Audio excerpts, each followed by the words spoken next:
Raj P Shetty ನಿರ್ದೇಶನದ ಹಾಗೂ ಸುಹಾನ್ ಪ್ರಸಾದ್ ನಿರ್ಮಾಣದ ಒಂದು ಮೊಟ್ಟೆಯ ಕತೆ ಚಿತ್ರಕ್ಕೆ ಈಗಾಗಲೇ ಹಲವು ಪ್ರಶಸ್ತಿಗಳು ದೊರೆತಿವೆ. ಇದೀಗ ಹೈದರಾಬಾದ್ನಲ್ಲಿ ಜೂನ್ 16ರಂದು 65ನೇ ಜಿಯೋ ಫಿಲ್ಮ್ ಫೇರ್ ಪ್ರಶಸ್ತಿ ದಕ್ಷಿಣದಲ್ಲಿ ಸೂಪರ್ ಹಿಟ್ ಸ್ಯಾಂಡಲ್ವುಡ್ ಚಿತ್ರ ಅತ್ಯುತ್ತಮ ಚಲನಚಿತ್ರ ಪ್ರಶಸ್ತಿಯನ್ನ ಪಡೆದುಕೊಂಡಿದೆ. ಬೋಳು ತಲೆಯ ಯುವಕರ ಪಾಡು ಯಾವ ರೀತಿ ಇರುತ್ತೆ ಎಂಬ ಕಥೆಯನ್ನಾಧರಿಸಿ ರಾಜ್ ಪಿ ಶೆಟ್ಟಿ ಒಂದು ಮೊಟ್ಟೆಯ ಕತೆ ಚಿತ್ರವನ್ನ ನಿರ್ಮಿಸಿದ್ದು, ಈ ಚಿತ್ರಕ್ಕೆ ಸುಹಾನ್ ಪ್ರಸಾದ್ ಹಾಗೂ ಲೂಸಿಯಾ ಖ್ಯಾತಿಯ ಪವನ್ ಕುಮಾರ್ ನಿರ್ಮಾಣದ ಹೊರೆ ಹೊತ್ತಿದ್ದಾರೆ.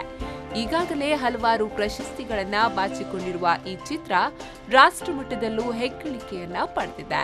ಇದೀಗ ಹೈದರಾಬಾದ್ನಲ್ಲಿ 65ನೇ ಜಿಯೋ ಫಿಲ್ಮ್ ಫೇರ್ ಪ್ರಶಸ್ತಿ ದಕ್ಷಿಣದಲ್ಲಿ ಸೂಪರ್ ಹಿಟ್ ಸ್ಯಾಂಡಲ್ವುಡ್ ಚಿತ್ರ ಅತ್ಯುತ್ತಮ ಚಲನಚಿತ್ರ ಪ್ರಶಸ್ತಿಯನ್ನ ಬಾಚಿಕೊಳ್ಳುವ ಮೂಲಕ ರಾಷ್ಟ್ರ ಮಟ್ಟದಲ್ಲೇ ಉತ್ತಮ ಸಿನಿಮಾ ಎಂಬ ಹೆಗ್ಗಳಿಕೆಗೆ ಪಾತ್ರವಾಗಿದೆ. ಒಂದು ಮೊಟ್ಟೆಯ ಕಥೆಯ ಅತ್ಯುತ್ತಮ ಚಲನಚಿತ್ರಕ್ಕಾಗಿ ಪ್ರಶಸ್ತಿಯನ್ನ ಸಂಗ್ರಹಿಸಿದ ರಾಜ್ ಪಿ ಶೆಟ್ಟಿ ಮತ್ತು ಸುಹಾನ್ ಪ್ರಸಾದ್ ಅವರು ತಮ್ಮ ಭಾಷಣವನ್ನ ತವರು ಭಾಷೆ ತುಳುವಿನಲ್ಲೇ ಸ್ವೀಕರಿಸಿದ್ರು.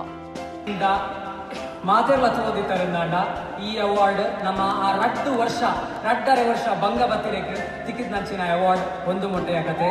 And thank you Raj B Shetty. ಸ್ಥಳೀಯ ಚಿತ್ರಕಥೆಯನ್ನ ಹೊಂದಿರುವ ಈ ಚಿತ್ರ ಮಂಗಳೂರಿನಲ್ಲಿಯೇ ಸಂಪೂರ್ಣವಾಗಿ ಚಿತ್ರೀಕರಿಸಿ ವಾಣಿಜ್ಯ ಪ್ರಶಂಸೆಗೆ ಪಾತ್ರವಾಯಿತು.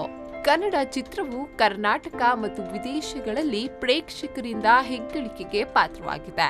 ಒಂದು ಮೊಟ್ಟೆಯ ಕತೆ ಚಿತ್ರದಲ್ಲಿ ರಾಜ್ ಪಿ ಶೆಟ್ಟಿ, ಶ್ರೇಯಾ ಅಂಜನ್, ಶೈಲಶ್ರೀ, ಅಮೃತಾ ನಾಯಕ್, ಉಷಾ ಭಂಡಾರಿ ಮತ್ತು ವಿಜಯ್ ಬೆನೆತ್ ಹಾಗೂ ಮೈಮ್ ರಾಮದಾಸ್ ಸೇರಿದಂತೆ ಮತ್ತಿತರರು ಮುಖ್ಯ ಭೂಮಿಕೆಯಲ್ಲಿ ಕಾಣಿಸಿಕೊಂಡಿದ್ದಾರೆ.